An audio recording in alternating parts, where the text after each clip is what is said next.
こんにちは。健康オタクの晴れとけです。今回はここ数年の食料高騰などを受けて、これからもずっと作り続けたいと思った保存食をご紹介します。健康効果もすごいし、簡単なものもあるんで本当におすすめです。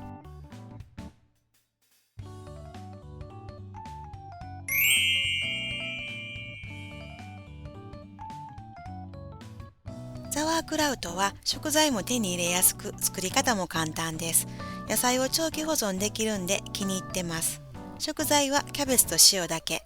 簡単に言うと、キャベツを塩で揉み込んで保存容器で密閉します。するとキャベツの葉についている乳酸菌が発酵して漬物になります。使い方はサンドイッチやパンに挟んだり、お肉の付け合わせにしたり、サラダの上にポンと置いたりします。私は緑のキャベツより紫キャベツが気に入ってます。色が料理のアクセントになるんで、見た目がぐんと良くなります。ザワークラウトは発酵キャベツで植物性乳酸菌と食物繊維の組み合わせです。他にもビタミン C などのビタミン類やカリウム、亜鉛、葉酸なども含まれます。腸活や免疫力アップ、美容、ダイエットにも効果が期待できる健康食です。ザワークラウトは初心者でも比較的簡単に作れます。これからの時代、野菜の保存食はやっぱり常備したいですよね。でも発酵食なんで、最初の1週間前後はガス抜きが必要です。常温のままで発酵が進むと酸っぱくなるんで、冷蔵庫保存が一般的です。期間はだいたい半年と言われます。作り方が簡単で、野菜を長期間保存でき、健康に良い発酵食。ジップロックで少量作る方もいます。ぜひ手軽に試してみてください。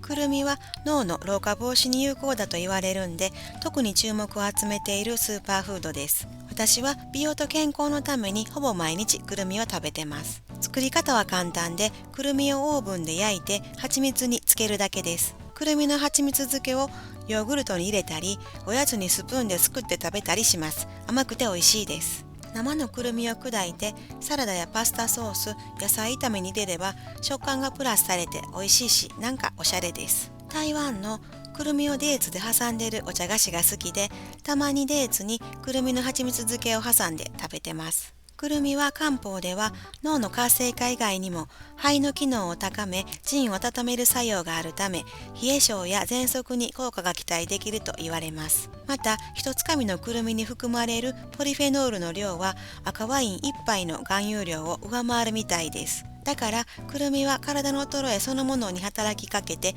元気づけるとも言われています。すごいですよね。この蜂蜜漬けは残り少ないので、生のくるみをプラスして混ぜて食べようかなと思ってます。本来であれば蜂蜜はもっとたくさん入れてます。生のくるみは酸化を防ぐために密閉容器に入れて冷蔵庫の野菜室で保管することをお勧めします。でも蜂蜜漬けにすることで常温で半年から1年ほど保存できます。私はいつもくるみの大容量サイズを買ってすぐ食べる分を避けてから、残りは蜂蜜漬けや真空パック機で脱起して保管しています。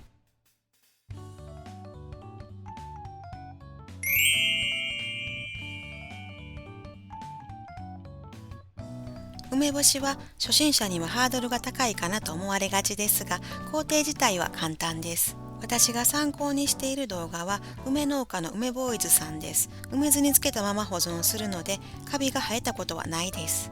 一般的な工程は上記の通りです。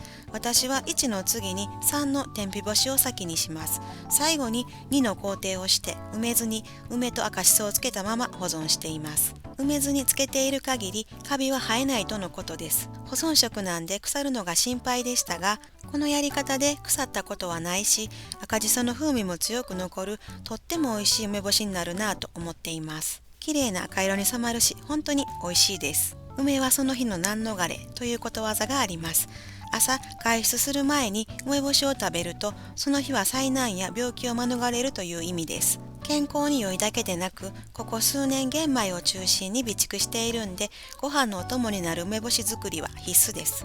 梅干しは殺菌効果、整腸作用、血糖値の上昇抑制、ポリフェノールも豊富で、動脈硬化予防もあります。気の巡りを良くし、疲労回復効果のあるクエン酸も含まれ、カルシウムの吸収率も高めるので骨粗しょう症リスクの高い女性にもおすすめです。ちなみにこの梅干しは去年漬けたもので、1年前の梅干しを今美味しく食べている状態です。梅干しの備蓄はメリットばっかりだと思うんで、保存食に興味がある方はぜひチャレンジしてみてください。梅干しは冷暗所に保管します。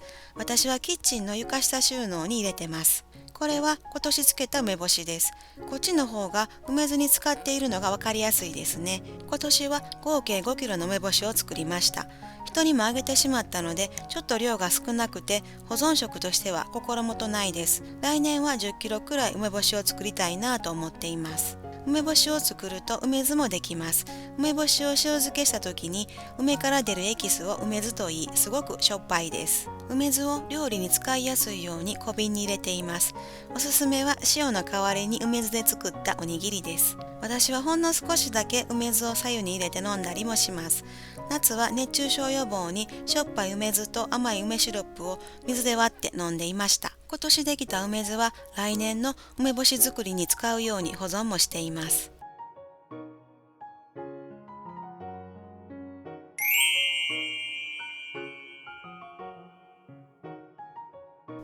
大豆、塩、麹から味噌を手作りしています。味噌は日本の基礎調味料であるさしすせそのそにあたり、日本を代表するスーパーフードです。味噌は栄養価も保存性も高いので食料備蓄にぴったりです。味噌は体内で生成されない必須アミノ酸をすべて含んでいます。食物繊維も豊富で若返りのビタミン E、鉄分、疲労回復のビタミン B 群なども含まれます。それに原材料の大豆にはレシチンやイソフラボンがたっぷり。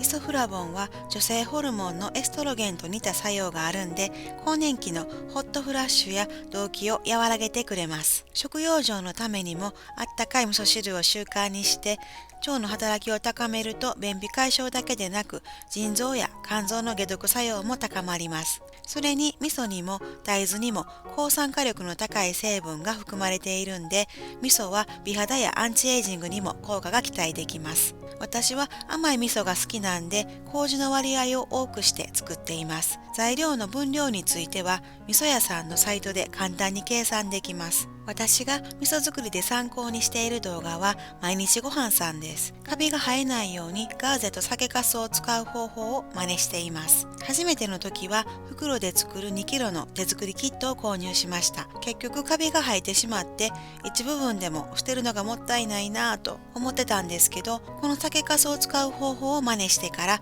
一度もカビが生えず、とても綺麗な状態を保っています。味噌は常温に置いておくと発酵が進んで味が濃くなっていきます。それが嫌な方は冷凍保存をおすすめします。温度が低いと発酵が止まるし、塩のおかげで味噌はカチカチに固まることはないです。私は冷凍庫に余裕があんまりないんで、基本的にキッチンの床下収納で常温保存し、今月食べる分の味噌を容器に移して冷蔵庫に入れています。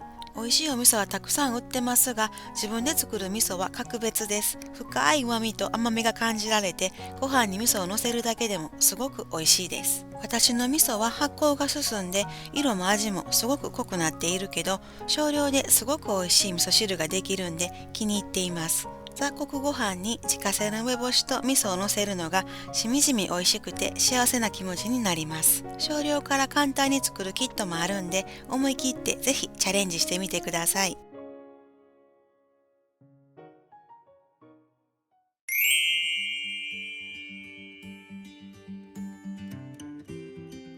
毎年11月を過ぎると庭に柚子がたくさん実ります。無農薬なんで皮を安心して食べられますが、あんまり綺麗じゃないです。大きい瓶には刻んだ柚子の皮と果汁を入れています。柚子をちょっとずつ収穫してこの瓶に足していくんで、まだまだ少ない状態です。小さい2つの瓶には柚子の種を入れて保湿化粧水を作ります。柚子の種にあるヌルヌルした成分には保湿効果があってコラーゲンの組織を束ねる働きもあるんで、美肌効果が期待できます。最初はぬるっとしたテクスチャーですが、すぐに肌に浸透してスベスベになります。熱湯消毒した瓶に柚子茶は蜂蜜をプラスして、柚子の化粧水は度数の高い焼酎を入れていきます。柚子の皮に含まれるリモネンが血行を良くしてくれるんで、気の巡りも良くなります。咳や痰に効果的なんで、咳を伴う風邪におすすめです。胃の不快な症状にも効果があります。柚子の香りは心のスイッチを切り替えるのに役立つと言われ、心療内科では柚子のアロマが使われることもよくあるそうです。市販の柚子はとても綺麗なんで、柚子茶も作りやすいと思います。農薬が気になる方は、柚子を丸ごと重曹水につける方法もあります。柚子茶は面倒だという方は、蜂蜜レモンのように柚子を輪切りにして蜂蜜につけてみるのもいいと思います。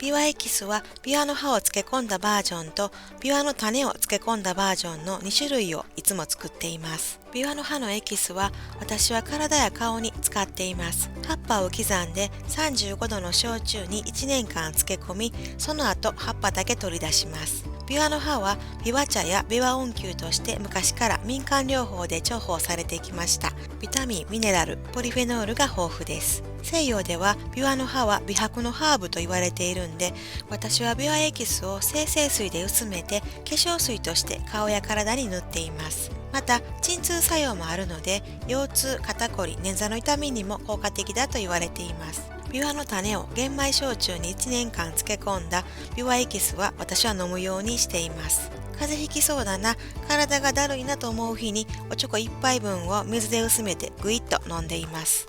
この動画でもビワの種の焼酎漬けとビワの実の蜂蜜漬けをご紹介しました。完成したエキスは何年も常温保存できるため、災害時や薬が手に入りにくい時にもおすすめできるので、今回おまけでご紹介することにしました。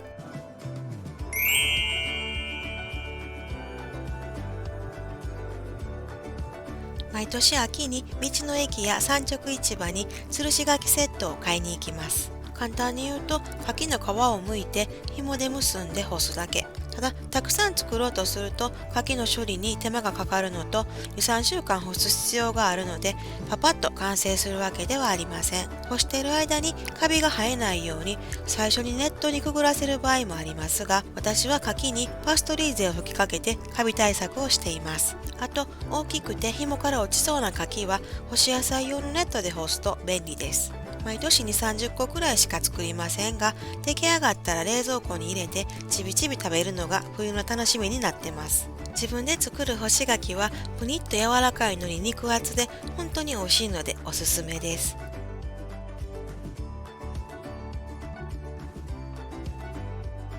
今回はここまで。最後までご視聴いただいて本当にありがとうございます。よければグッドボタン、チャンネル登録いただけたら嬉しいです。コメントもお待ちしてます。それではまた次回の動画でお会いしましょう。ありがとうございました。